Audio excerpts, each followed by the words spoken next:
மகாபயங்கரமும் வல்லமையும் மகத்துவமுள்ள சத்தத்தை உடையவராயிருக்கிற தேவன் ஒருவருக்கே மகிமை உண்டாவதாக. கிறிஸ்துவுக்குள் அன்பான தேவஜனமே, அக்கினி ஜுவாலைகளை பிளக்கும் வல்லமையுள்ள சத்தத்தை உடையவராயிருக்கிற தேவன் வேஷத்தில் மனுஷனாய் வந்து பிதாவுக்கு கீழ்ப்படிந்து, அதாவது பிள்ளைகளாய் நாம் அவருக்கு இருக்கும் பொழுது எப்படி நாம் கீழ்ப்படிய வேண்டுமோ அதே காரியங்கள் எல்லாம் நமக்கு கற்றுக் கொடுத்து கீழ்ப்படிந்து காண்பித்து நம்மிடத்தில் தம்முடைய மகத்துவமுள்ள வார்த்தைகளை எவ்விதமாய் நம்மோடு கூட பேச இந்நாளிலேயும் வந்திருக்கிறார் என்பதை குறித்து தான் சிந்திக்க போகிறோம். முதலாவதாக, அவர் சீனாய் மலையின் மீது தம்முடைய ஜனங்களிடத்திலே பேச வரும்பொழுது எப்படி வந்தார் என்றால், எபிரேயர் 12வது அதிகாரம் 18வது வசனத்திலிருந்து, அன்றியும் தொடக்கூடியதும் அக்கினி பற்றி எரிகிறதுமான மலையினிடத்திற்கும் மந்தாரம், இருள், பெருங்காற்று ஆகிய இவைகளினிடத்திற்கும் எக்கால முழக்கத்தினிடத்திற்கும் வார்த்தைகளுடைய சத்தத்தினிடத்திற்கும் நீங்கள் வந்து சேரவில்லை. இங்கு நீங்கள் என்று சொல்லுவது நம்மை குறித்து சொல்லுகிறார். அந்த சத்தத்தை கேட்டவர்கள் பின்னும் தங்களுக்கு வார்த்தை சொல்லப்படாதபடிக்கு வேண்டிக் கொண்டார்கள். ஏனெனில் ஒரு மிருகமாகிலும் மலையை தொட்டால் அது கல்லெறியுண்டு அல்லது அம்பினால் எய்யுண்டு சாக வேண்டுமென்று சொல்லப்பட்ட கட்டளையை சகிக்க மாட்டாதிருந்தார்கள். மோசேயும் நான் மிகவும் பயந்து நடுங்குகிறேன் என்று சொல்லத்தக்கதாக அந்த காட்சி அவ்வளவு பயங்கரமாயிருந்தது. பாருங்கள், முதலாவதாக சீயோன் மலையிலே அவர் தம்முடைய ஜனங்களிடத்திலே பேச வரும்பொழுது எவ்விதமாய் வந்திருக்கிறார்? பயங்கரமாக வந்திருக்கிறார். எல்லாரும் பயந்து நடுங்கத்தக்கதாக அந்த காட்சி அவ்வளவு பயங்கரமாய் இருந்தது என்று வேதத்தில் சொல்லப்பட்டிருக்கிறது. ஆனால் நாமோ இன்னைக்கு அப்படிப்பட்ட நிலைமையில் இல்லை. வாசிக்கிறேன், நீங்களோ சீயோன் மலையினிடத்திற்கும் ஜீவனுள்ள தேவனுடைய நகரமாகிய பரம எருசலேமினிடத்திற்கும் 1000-10,000 தேவதூதரிடத்திற்கும் பரலோகத்தில் பேர் எழுதியிருக்கிற முதற் பேரானவர்களின் சர்வ சங்கமாகிய சபையினிடத்திற்கும் யாவருக்கும் நியாயாதிபதியாகிய தேவனிடத்திற்கும் பூரணராக்கப்பட்ட நீதிமான்களுடைய ஆவிகளினிடத்திற்கும் புது உடன்படிக்கையில் மத்தியஸ்தராகிய இயேசுவினிடத்திற்கும் ஆபேலினுடைய இரத்தம் பேசினதை பார்க்கிலும் நன்மையானவைகளை பேசுகிற இரத்தமாகிய தெளிக்கப்படும் இரத்தத்தினிடத்திற்கும் வந்து சேர்ந்தீர்கள். பேசுகிறவருக்கு நீங்கள் செவி கொடுக்க மாட்டோம் என்று விலகாதபடி எச்சரிக்கையாயிருங்கள். ஏனெனில் பூமியிலே பேசினவருக்கு செவி கொடுக்க மாட்டோம் என்று விலகினவர்கள் தப்பி போகாமல் இருக்க பரலோகத்திலிருந்து பேசுகிறவரை நாம் விட்டு விலகினால் எப்படி தப்பி போவோம்? பாருங்கள், இந்த நாளிலேயும் கர்த்தர் தம்முடைய சத்தத்தை தொனிக்க பண்ணி நாம் கேட்கத்தக்கதாக பேசுகிற தேவனாயிருக்கிறார். அவர் அவ்வளவு இரக்கம் பாராட்டி பூமியிலே வந்து கதைகள் மூலமாகவும் உவமைகள் மூலமாகவும் வல்லமையுள்ள வார்த்தைகள் மூலமாகவும் நம்மோடு பேசினார். இனியும் கர்த்தர் பேசிக்கொண்டே இருக்கிறார். காதுள்ளவர்களாய் இருப்போமானால் கர்த்தர் நாம் நடக்க வேண்டிய வழியை காண்பிக்க சித்தம் கொண்டிருக்கிற தேவனாயிருக்கிறார். பாருங்கள், வெளிப்படுத்தின விசேஷம் 3வது அதிகாரம் 20வது வசனத்திலே, இதோ வாசற்படியில் நின்று தட்டுகிறேன். ஒருவன் என் சத்தத்தை கேட்டு கதவை திறந்தால் அவனிடத்தில் நான் பிரவேசித்து அவனோடே போஜனம் பண்ணுவேன், அவனும் என்னோடே போஜனம் பண்ணுவான் என்று எழுதியிருக்கிறது. முற்காலத்திலே தேவன் மிகவும் பயங்கரமாக காட்சியிலே அவர் இறங்கி அந்த மலையின் மீது வந்து மனிதர்களோடு பேச விருப்பமாயிருந்தார். ஆனால் இந்நாளிலேயோ கர்த்தர் எங்கே நின்று தட்டுகிறார் என்று பாருங்கள். மலையின் மீதல்ல, நம்முடைய வாசற்படியில் நின்று அவர் தட்டுகிறார். ஏன் தட்டிக்கொண்டே இருக்கிறார்? வாசல் மூடப்பட்டதா இருக்கிறது. ஆதலால் தான் கர்த்தர் தட்டுகிறார். தட்டும் பொழுது ஒருவன் என் சத்தத்தை கேட்டு, பாருங்கள், அவருடைய வார்த்தைகள் அவ்வப்போது அங்கங்கே எல்லா இடத்திலையும் பிரசங்கிக்கிறவர்கள் மூலமாயும் நம்முடைய வேத புத்தகத்தின் மூலமாயும் அவர் நின்று தட்டி கொண்டே இருக்கிறார். இந்த வார்த்தைகளை கேளுங்கள் என்று கர்த்தர் சொல்லுகிறார். கேளுங்கள் என்று சொல்லும் பொழுது காதுள்ளவன் கேட்க கடவன் என்று கர்த்தர் பரலோக ராஜ்யத்தை குறித்தும் பலவிதமான விசேஷமான காரியங்களை குறித்து சொல்லும் பொழுதும் கர்த்தர் காதுள்ளவன் கேட்க கடவன் என்று கர்த்தர் சொல்லுகிறார். அவர் தட்டி கொண்டே இருக்கிறார். ஒருவன் என் சத்தத்தை கேட்டால், கேட்டு கதவை திறந்தால், பாருங்கள், கதவை திறப்பது என்பது அது ஆக்செப்டன்ஸ் அல்லது நாம் அவருக்கு இடம் கொடுக்கிறது, ஏற்றுக்கொள்வது. அவருடைய வார்த்தைக்கு நாம் இடம் கொடுத்து அந்த வார்த்தையை நாம் ஏற்றுக்கொள்ளும் பொழுது கர்த்தர் என்ன செய்கிறார்? அவனிடத்தில் நான் பிரவேசித்து, பாருங்கள், என்னிடத்தில் கர்த்தர் பிரவேசிக்கிறார்.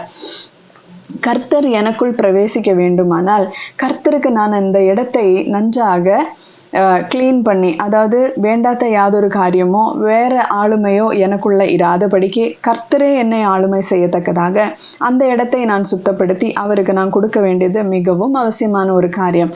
அப்படி நான் கொடுத்தேனாகில் கர்த்தர் எனக்குள் பிரவேசித்து அவர் அவனோட போஜனம் பண்ணுவேன் என்று கர்த்தர் சொல்லுகிறார். பாருங்கள், நம்மோடு கூட கர்த்தர் போஜனம் பண்ணுவாராம். இந்த போஜனம் என்ன?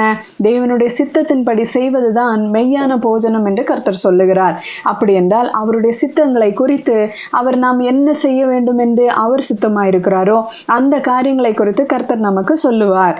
அது சொல்லுகிறது மட்டுமல்லாமல் வேற என்ன நடக்கிறது? அவனும் என்னோட போஜனம் பண்ணுவான். நானும் அவருடைய சித்தத்தை எனக்கு சொல்லும் பொழுது, அவருடைய சித்தம் என்னதென்று அறிந்து நான் செய்யும் பொழுது நானும் அவரோட போஜனம் பண்ணுகிறதா இருக்கிறது. இதுதான் அந்த சத்தம் நமக்கு கேட்கும் பொழுது நாம் ஏற்றுக்கொண்டு அவருக்கு உள்பிரவேசிக்க இடம் கொடுத்தோமானால் கர்த்தர் நம்முடைய வாழ்க்கையில அவர் என்ன செய்ய சித்தமாயிருந்தாரோ அந்த காரியங்கள் நடக்க கர்த்தர் வழியை உண்டு பண்ணுவார். இதே காரியத்தை கர்த்தர் சொன்ன ஒரு ஊமையின் மூலமாக நாம் சற்று ஆழமாக சிந்திப்போம். மார்க் 4வது அதிகாரம் 1வது வசனத்திலிருந்து, அவர் மறுபடியும் கடலோரத்திலே போதகம் பண்ண தொடங்கினார். திரளான ஜனங்கள் அவரிடத்தில் கூடி வந்தபடியால் அவர் கடலிலே நின்ற ஒரு படவில் ஏறி உட்கார்ந்தார். ஜனங்கள் எல்லாரும் கடற்கரையில் நின்றார்கள். அவர் அநேக விசேஷங்களை உவமைகளாக அவர்களுக்கு போதித்தார். போதிக்கிற பொழுது அவர்களுக்கு சொன்னது, பாருங்கள், நன்றாய் கவனிங்கள். கர்த்தர் முதலாவது சொல்லுகிற ஒரு காரியம், கேளுங்கள். காதுள்ளவன் கேட்க கடவன். பாருங்கள், கேளுங்கள். விதைக்கிறவன் ஒருவன் விதைக்க புறப்பட்டான். அவன் விதைக்கையில் சில விதை வழியருகே விழுந்தது. ஆகாயத்து பறவைகள் அதை பட்சித்து போட்டது. சில விதை அதிக மண் இல்லாத கற்பாறை நிலத்தில் விழுந்தது. அதற்கு ஆழமான மண் இல்லாததினாலே சீக்கிரத்தில் முளைத்தது. வெயில் ஏறின போதோ தீந்து போயிற்று. வேரில்லாய்மையால் உலர்ந்து போயிற்று. சில விதை முள்ளுள்ள இடங்களில் விழுந்தது. முள் வளர்ந்து அது பலன் கொடாதபடி அதை நெருக்கி போட்டது. சில விதை நல்ல நிலத்தில் விழுந்து ஓங்கி வளருகிற பயிராகி 1 30, 1 60, 1 100 பலன் தந்தது. கேட்கிறதற்கு காதுள்ளவன் கேட்க கடவன் என்று அவர்களுக்கு சொன்னார். பாருங்கள், இதுதான் கர்த்தர் பேசுகிறார். அன்றைக்கும் சரி, இன்றைக்கும் சரி, எப்பொழுதும் சரி கர்த்தர் பேசுகிற தேவனா இருக்கிறார். கர்த்தர் பேசும் பொழுது, அதாவது அந்த கதவை தட்டும் பொழுது நாம் கேட்டு அந்த கதவை திறந்து கொடுக்க வேண்டும். அதே போல கேட்கத்தக்கதாக நம்முடைய காதுகள் திறந்த வண்ணமாய் இருக்க வேண்டும். உலக கவலைகளும் உலக சிந்தனைகளும் உலகத்திற்குரிய காரியங்களும் இருக்கும் பொழுது நாம் அந்த சத்தத்தை சரியாய் கேட்க முடியாது. ஏனென்றால் அநேக சத்தங்கள் இருக்கும். அதன் மத்தியிலே கர்த்தர் பேசுகிறார் என்பதை குறித்து ஆழமாய் நாம் புரிந்து கொள்ள முடியாமல் போகலாம். இந்த வார்த்தைகளின்படி இதன் அர்த்தத்தையும் சற்று பாருங்கள். 10வது வசனம், அவர் தனித்து இருக்கிற போது 12 கூட அவரை இருந்தவர்கள் இந்த ஊமையை குறித்து அவரிடத்தில் கேட்டார்கள். அதற்கு அவர், தேவனுடைய ராஜ்யத்தின் இரகசியத்தை அறியும்படி உங்களுக்கு அருளப்பட்டது. புறம்பே இருக்கிறவர்களுக்கோ இவைகளெல்லாம் உவமைகளாக சொல்லப்படுகிறது. அவர்கள் குணப்படாதபடிக்கும் பாவங்கள் அவர்களுக்கு மன்னிக்கப்படாதபடிக்கும் அவர்கள் கண்டும் காணாதவர்களாயும் கேட்டும் உணராதவர்களாயும் இருக்கும்படி இப்படி சொல்லப்படுகிறது என்றார். பாருங்கள், கேட்டு நாம் உணர வேண்டியது மிகவும் அவசியமாயிருக்கிறது. 13ஆம் வசனம், பின்பு அவர் அவர்களை நோக்கி, இந்த உவமையை நீங்கள் அறியவில்லையா? அறியாவிட்டால் மற்ற உவமைகளை எல்லாம் எப்படி அறிவீர்கள்? விதைக்கிறவன் வசனத்தை விதைக்கிறான். பாருங்கள், தட்டுகிறார் என்று சொல்லும் பொழுது அவர் தம்முடைய வசனத்தை கொண்டு தட்டுகிறவராய் இருக்கிறார். விதைக்கிறவன் வசனத்தை விதைக்கிறான். வசனத்தை கேட்ட உடனே சாத்தான் அவர்கள் இருதயங்களில் விதைக்கப்பட்ட வசனத்தை எடுத்து போடுகிறான். இவர்களே வசனம் விதைக்கப்படுகிற வழியருகானவர்கள். பாருங்கள், கர்த்தர் எப்படி சொல்லுகிறார்? நாம் வசனத்தை கேட்க காது கொடுக்கும் பொழுது முதலாவதாக சாத்தான் உள்ளே வருகிறான். அவன் செய்கிற காரியம் என்ன? அந்த இருதயத்தில் விதைக்கப்பட்ட வசனத்தை எடுத்து போடுகிறான். அதற்கு அர்த்தம் என்ன தெரியுமா? சாத்தானுக்கு நாம் நம்முடைய இருதயத்தில் இடம் கொடுத்து வைத்திருக்கிறோம். அவன் அதை கேளாதபடிக்கு அல்லது கேட்டும் உணராதபடிக்கு அவன் அதை தடை செய்கிறான். அடுத்ததாக அப்படியே வசனத்தை கேட்ட உடனே அதை சந்தோஷத்தோடு ஏற்றுக்கொண்டும் தங்களுக்குள்ளே வேர் கொள்ளாதபடியால் கொஞ்ச காலம் மாத்திரம் நிலைத்திருக்கிறார்கள். இரண்டாவது விழுந்தது எந்த இடம்? அது அதிக மண் இல்லாத கற்பாறை நிலமாய் இருக்கிறது. தங்களுக்குள்ளே வேர் கொள்ளாதபடியால் கொஞ்ச காலம் மாத்திரம் நிலைத்திருக்கிறார்கள். பாருங்கள், கொஞ்ச நேரம்தான் அந்த வசனம் அவர்களுக்குள்ள கிரியை செய்கிறது. வசனத்து நிமித்தம் உபத்திரவமும் துன்பமும் உண்டான உடனே வேற பலவிதமான சோதனைகளும் காரியங்களும் வரும்பொழுது அவர்கள் எப்படி இருக்கிறார்கள்? இடரல் அடைகிறார்கள். இவர்களே கற்பாறை நிலத்தில் விதைக்கப்பட்டவர்களாய் இருக்கிறார்கள். அடுத்ததாக, வசனத்தை கேட்டும் உலக கவலைகளும் ஐஸ்வர்யத்தின் மயக்கமும் மற்றவைகளை பற்றி உண்டாகிற இச்சைகளும் உட்பிரவேசித்து, பாருங்கள், கர்த்தர் நமக்குள்ளே உட்பிரவேசிக்க வேண்டும். உட்பிரவேசிக்கும் பொழுது அவருக்கு முழுமையாய் நாம் அந்த இடத்தை கொடுக்க வேண்டும். அவருடைய சத்தத்தை கேட்டு நாம் ஏற்றுக்கொள்ளும் பொழுது அவர் நமக்குள்ளே வருகிறார் என்பதை நாம் வெளிப்படுத்தின விசேஷம் 3வது அதிகாரம் 20வது வசனத்திலே பார்க்கிறோம். இங்கே எது உட்பிரவேசித்திருக்கிறது என்று பாருங்கள். மற்ற காரியங்கள், அதாவது ஐஸ்வர்யத்தின் மயக்கம், உலக கவலைகள், இந்த காரியங்கள் எல்லாம், உலக இச்சைகள், இவைகள் எல்லாம் நமக்குள் பிரவேசிக்கிறது. அப்படி பிரவேசிக்கும் பொழுது என்ன ஆகிறது? வசனத்தை நெருக்கி போடுகிறது. பாருங்கள், உள்ளுக்குள்ளே கிரியை செய்ய வேண்டிய தேவ வார்த்தைகளை அது நெருக்கி போடுகிறது. அதனால் பலனற்று போகிறார்கள். இவர்களே முள்ளுள்ள இடங்களில் விதைக்கப்பட்டவர்கள். அடுத்ததாக, வசனத்தை கேட்டு ஏற்றுக்கொண்டு, பாருங்கள், வெளியே நின்று கதவை தட்டுகிறார் ஒருவன். அந்த சத்தத்தை கேட்டு கதவை திறக்கிறது தான் இந்த காரியம். ஏற்றுக்கொண்டு 1 30, 1 60, 1 100 பலன் கொடுக்கிறார்கள். இவர்களே நல்ல நிலத்தில் விதைக்கப்பட்டவர்கள் என்றார். பாருங்கள், இப்படிதான் நாமும் இருக்க வேண்டும். அவருடைய சத்தத்தை நாம் கேட்கும் பொழுது அவருக்கு நாம் இடம் கொடுத்து, அவர் நமக்குள்ளே வந்து, அவர் நம்மோடு கூட போஜனம் பண்ண, நாம் அவரோடு கூட போஜனம் பண்ணும் பொழுது இந்த வார்த்தை கனி கொடுக்கிறதாய் மாறுகிறது. பிறனுக்கு வெளிச்சம் உண்டாகத்தக்கதாக இந்த வார்த்தைகள் பலன் கொடுக்கிறது. இப்படிதான் நாமும் இருக்க வேண்டும். ஏனென்றால் கர்த்தர் இறங்கி வந்திருக்கிறார், நம்மோடு கூட பேச வந்திருக்கிறார். பாருங்கள், இந்த சத்தத்தை நாம் கேட்காமல் போனோமானால் நாம் அந்த தண்டனையிலிருந்து தப்பித்து கொள்ளவே முடியாது. அதற்காக தான் கர்த்தர் சொல்லுகிறார், காதுள்ளவன் கேட்க கடவன், கேளுங்கள் என்று கர்த்தர் சொல்லுகிறார். நாம் கேட்போமா? இந்த வார்த்தைகள் எல்லாம் அனுதினமும் வாசிக்கவும் அதுக்குள்ளே நாம் தங்கி இருக்க வேண்டியதும் மிகவும் அவசியமாய் இருக்கிறது. அன்பான தேவ ஜனமே, நாம் இதை கேட்டு பலன் கொடுக்கிறவர்களாய் இருக்க வேண்டும்.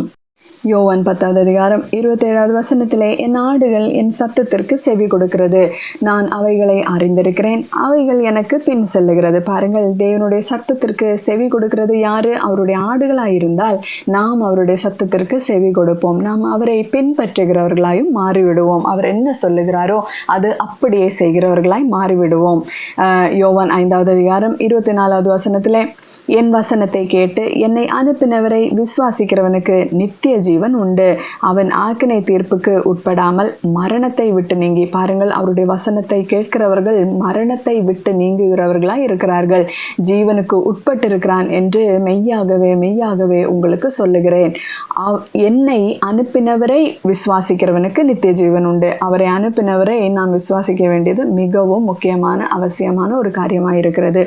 அடுத்ததாக, மரித்தோர் தேவகுமாரனுடைய சத்தத்தை கேட்கும் காலம் வரும். பாருங்கள், வார்த்தைகள் கேளாதபடி தங்களுடைய காதுகள் மூடப்பட்டதாக, கண்கள் மூடப்பட்டதாக இருந்த மரித்தோர்கள் கூட தேவகுமாரனுடைய சத்தத்தை கேட்கும் காலம் வரும். அப்படி அவருடைய சத்தத்தை நாம் கேட்போமானால் அது இப்பொழுதே வந்திருக்கிறது. அதை கேட்கிறவர்கள் பிழைப்பார்கள் என்று மெய்யாகவே மெய்யாகவே உங்களுக்கு சொல்லுகிறேன் என்று எழுதியிருக்கிறது.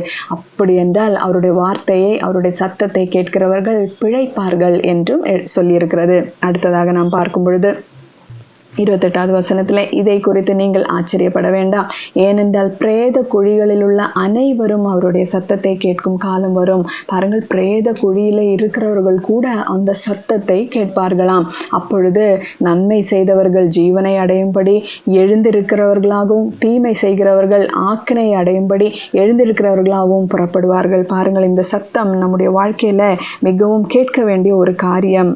இந்த சத்தத்தை நாம் கேட்டும் கேளாதவர்களை போல் இருக்கவே கூடாது. இதோ வாசற்படியில் நின்று கதவை தட்டுகிறேன், ஒருவன் என் சத்தத்தை கேட்டு கதவை திறந்தால் அவனிடத்தில் நான் பிரவேசித்து அவனோடே போஜனம் பண்ணுவேன், அவனும் என்னோடே போஜனம் பண்ணுவான். இந்த உறவிலே நாமும் இருக்க வேண்டும். அவர் நம்மோடு உறவாட, நாமும் அவரோடு உறவாட வேண்டியது மிகவும் அவசியம். அவருடைய சத்தத்தை நாம் கேட்டு அதன்படி நடக்க வேண்டும். ஜெபிப்போமா? அன்பும் இரக்கமும் கிருபை நிறைந்த நல்ல தகப்பனே, இந்த நல்ல நாளுக்காக ஸ்தோத்திரம் சுவாமி. உடைய மகா கம்பீரமான சத்தத்தை ஆண்டவரே அப்பா எங்களுக்காக ஆண்டவர் மனித உருவெடுத்து ஆண்டவரை நீங்க அழகாக உவமைகள் மூலமாகவும் கதைகள் மூலமாகவும் எங்களுக்கு சொல்லி தருகின்ற பெரிதான கிருபைகளுக்காக ஸ்தோத்திரம். நீர் கொடுத்திருக்கிற அனைத்து ஜீவ வார்த்தைகளுக்காகவும் ஸ்தோத்திரம் சுவாமி. இந்த வார்த்தைகளினாலே நாங்கள் பிழைக்கும்படி ஆண்டவரே நீங்க எங்களுக்கு கிருபை பாராட்டி இருக்கிறப்பா.